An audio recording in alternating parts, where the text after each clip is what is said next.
Frédéric, on a l'impression que le Sporting a eu du mal un petit peu à entrer dans la rencontre. Ouais, c'est juste, ouais. Ouais. On a eu du mal, pourquoi? Je sais pas, peut-être par rapport à huis clos, c'est possible aussi. C'est vrai que c'est assez déstabilisant, surtout quand on était chez nous et donc quand tu es chez toi, tu as tes repères avec des repères terrain, des repères par rapport à l'environnement et je pense que c'était plus déstabilisant pour nous que pour Marseille. C'est pas une excuse, c'est une explication et c'est vrai qu'on a mal débuté, on a été puni par rapport à ça. On a fait une première mi-temps pas adaptée aux conditions de jeu, qui était difficile et au milieu c'était impossible de jouer. En deuxième mi-temps ça a été mieux parce qu'on a trouvé plus de profondeur. Après il y a le tournant du match avec les deux pénaltys. Je pense qu'il y a pénalty pour nous. Landry, bonne foi, me dit que Jordan Ayew se jette sur lui et qu'il n'a pas la sensation de faire faute. Voilà, on peut être à un partout, on se retrouve à 2-0 et c'est ce qui fait basculer le match. Après on revient courageusement à 2-1 et on aurait même pu peut-être arracher le nul, mais bon c'est une grosse déception. C'est des matchs assez déstabilisants, bizarres, hein, par rapport à l'environnement, par rapport à la manière dont ils se déroulent, par rapport à l'état du terrain. Voilà, c'est plus que de la frustration, c'est plutôt de la colère par rapport à tous ces événements-là, quoi. Mais voilà, il faut l'accepter. Est-ce que vous pensez que le huis clos a joué sur cette anesthésie, on va dire, de l'entrejeu Bastier? Anesthésie, c'est sévère. Hein. Comment dire, moi je reste pragmatique et je m'adapte aux situations. Je ne peux pas vous dire si notre début de match est moyen ou pas très bon à cause de huis clos. Je ne sais pas, je ne vais pas faire un débat là-dessus. En tout état de cause, on est moins bien rentré dans le match que les Marseillais. Et je pense que le fait qu'on ait un handicap d'un but, voilà, ça nous a forcément pas aidé.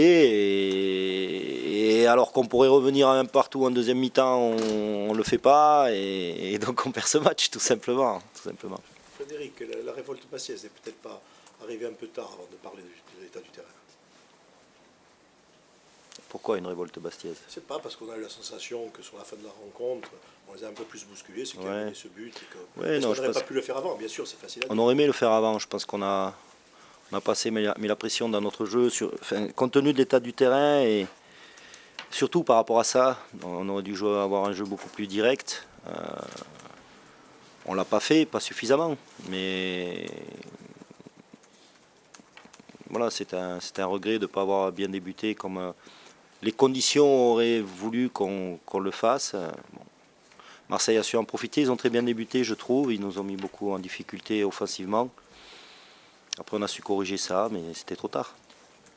Face à Toulouse, c'était peut-être le match où il y a eu le plus de cohérence défensive et offensive, avec une équipe qui avait trouvé une assise. Ouais. Là, il y a eu on dirait un changement avec un côté plus offensif, avec l'entrée d'Ilan à la place de Sablé. Au vu du match, justement, dans l'entrejeu, à l'issue de la première période, il n'y avait pas de regret sur ce choix-là?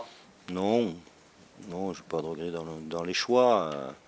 On peut regretter ça parce qu'on a perdu. Je pense que c'était une option qui pouvait être intéressante parce qu'on est chez nous malgré tout et qu'on avait la volonté d'aborder ce match offensivement avec des joueurs qui pouvaient mettre des buts ou qui pouvaient être dangereux offensivement.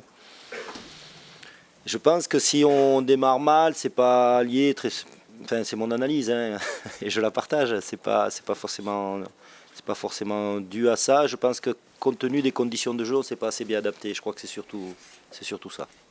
Un mot sur la blessure, Fethi Arek a une contracture, voire élongation à l'adducteur. C'est très, très compromis pour samedi, évidemment. Et Anthony Modeste aussi a pris une béquille et souffre beaucoup. Et puis Gaël Angoula a pris un gros choc à la tête, il a un gros œuf, mais bon, ça devrait aller. Coach, il y a un problème récurrent, seulement à domicile, c'est l'arbitrage. Bien avec cette expulsion, il y a ce double choix. Ouais, moi je ne veux pas trop me prononcer là-dessus. J'ai vraiment la sensation en tant qu'entraîneur du Sporting Club Bastia aujourd'hui d'être confronté à beaucoup d'handicaps qui sont difficiles à surmonter et qui ne sont pas de mon fait. Mais bon, je ne veux pas commenter ça. Je veux rester concentré sur le travail que j'ai à faire sur le terrain, auprès de mes joueurs, avec mon staff. Voilà, on ressent de gros handicaps effectivement par rapport à des décisions. On se trouve je trouve qu'on est beaucoup sanctionné aussi dans le jeu, et pas de la même manière, pas de manière équivalente ou équitable en termes de fautes sifflées ou d'avertissement. Enfin, il y a beaucoup de choses. c'est comme ça, c'est comme ça. Moi, je ne veux pas me réfugier derrière ça. C'est un fait, à mon sens. On doit l'admettre, on doit surtout corriger certaines choses, ce qu'on peut corriger nous par rapport à notre jeu. Mais le jeu, c'est tout, hein. Le jeu, c'est ce qu'on fait nous, c'est l'adversaire, c'est l'arbitrage, c'est tout. Et c'est vrai qu'aujourd'hui, oui, il y a une frustration et effectivement, il y a la sensation de difficultés qui sont difficiles à surmonter, qui ne sont pas de notre fait. Mais c'est pour ça qu'on doit être encore plus fort. C'est pour ça qu'on doit être encore plus fort dans notre jeu pour surmonter ces handicaps-là. Coach, le président a employé un mot fort ce soir. Il a dit que la pelouse était inacceptable. Qu'est-ce que vous dites sur ça? On a joué dessus. On rejouera dessus. Pareil, je ne veux pas exprimer ce soir là-dessus. Tu peux difficilement mettre le projet de jeu que tu souhaites. Ouais, c'est une évidence. Pareil, tu changes de ta façon de voir les choses alors. Ouais, c'est sûr. Bien sûr. Et bien sûr qu'on va être obligé de taper devant. C'est une évidence. Ça fait partie aussi des handicaps que je dois surmonter en tant qu'entraîneur. C'est comme ça.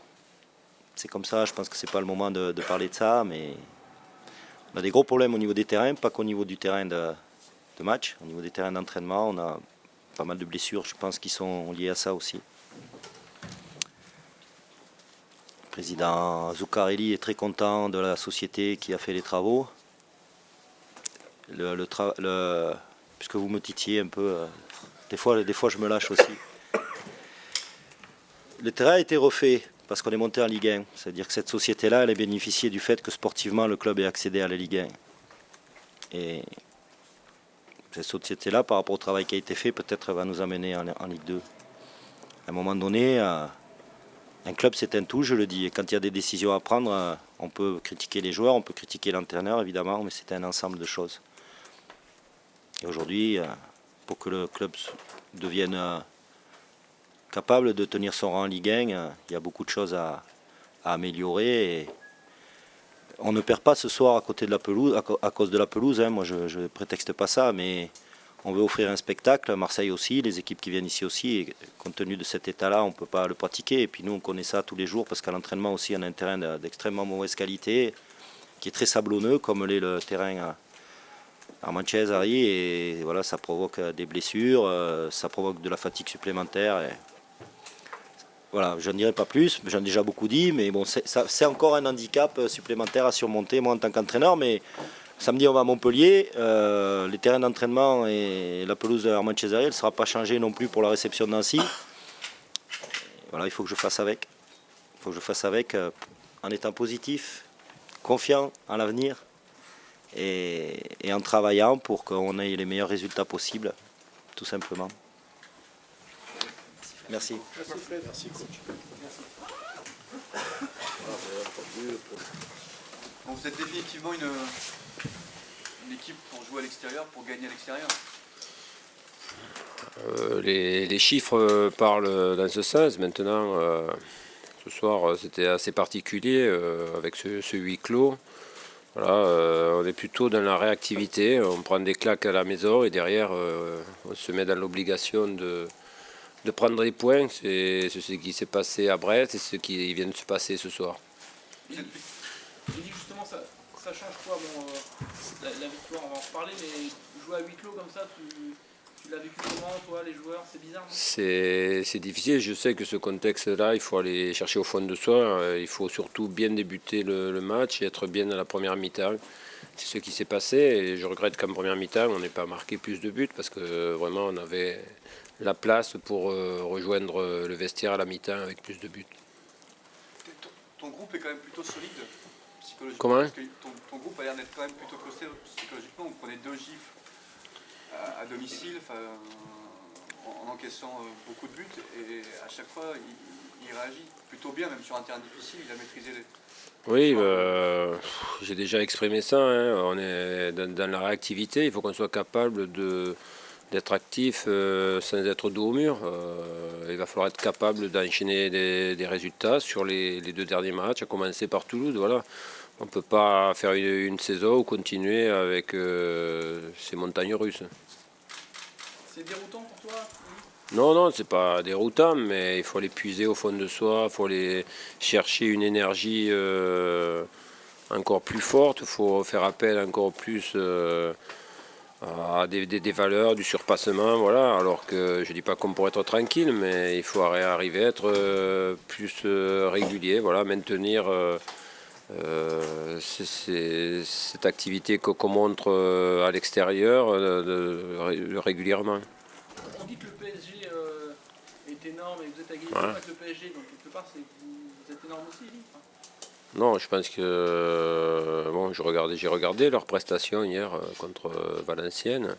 Aujourd'hui, depuis quelques matchs, PSG a un rendement offensif énorme. Nous, en ce qui nous concerne, on est aussi dans le jeu. On a beaucoup d'occasions. En première mi-temps, on en a eu. Dans tous les matchs, on a des occasions. Et c'est ce qui nous fait un peu défaut de traduire par plus de buts. Voilà, il nous faut trouver une efficacité par rapport à ce nombre d'occasions. La rentrée de Gignac est un clin d'œil parce qu'il fait que quelques minutes, mais en très peu de temps, il a quand même 2 occasions. Qui parlait du manque de réalisme, il arrive plutôt il revient au bon moment.